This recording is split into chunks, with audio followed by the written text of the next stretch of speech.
Have you ever been punished for scolding someone? Have you ever been dunked underwater because of it? That used to be an option in America.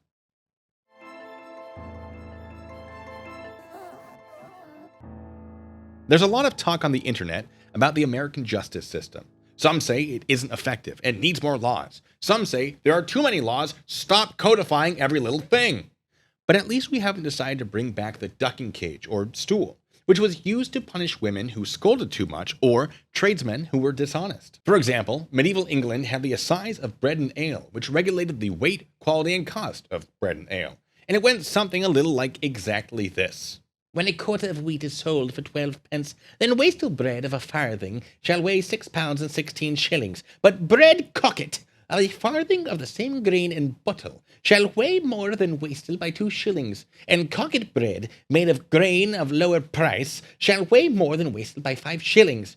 Bread made into a sibnel shall weigh 2 shillings less than wastel.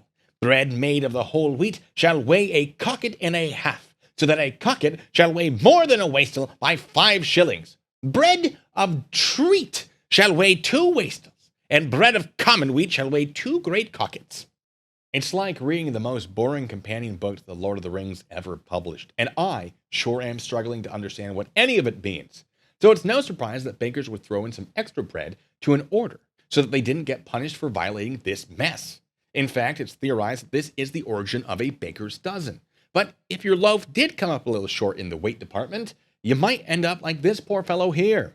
That's less of a ducking stool, more of a ducking cage, but I digress. The last recorded use of the ducking stool appears to have maybe been after an 1817 conviction in England. However, in 1889, a grand jury in New Jersey, yes, that New Jersey, indicted a Mrs. Mary Brady for being a common scold.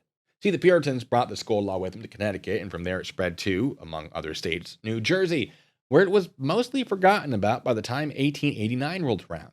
But not completely forgotten about, as Mrs. Brady learned. I don't know if she was convicted, but a ducking stool was still a viable punishment for that crime at the time. Interestingly, it wasn't until 1972 that New Jersey got rid of that law. In a fantastically funny decision from the Superior Court of New Jersey, it was confirmed, quote, being a common scold was an offense of an indictable nature at common law, and not otherwise expressly provided for by statute.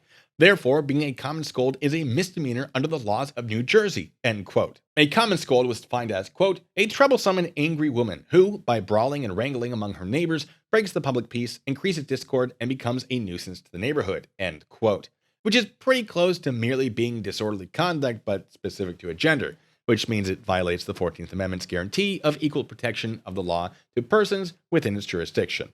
It also doesn't help that the 8th Amendment protects against cruel and unusual punishment, which the Superior Court took into account, stating, quote, the concept of cruel and unusual is one that can change as the customs and views of the people change. That what people in another day did not deem cruel and unusual by way of criminal penalty can, through changes wrought by time, experience, and evolving standards of decency, now be deemed either cruel or unusual, and hence forbidden by the 8th Amendment as applied to the contemporary state of societal maturity. One cannot read these opinions without reaching the inescapable conclusion that no one could constitutionally be punished in contemporary New Jersey by ducking in the tree bucket, end quote. Truducket being another word for a ducking stool. So I guess we don't have to worry about this law coming back, and you have a fun bit of trivia that can derail any conversation you apply it to. That's 2 wins in my book.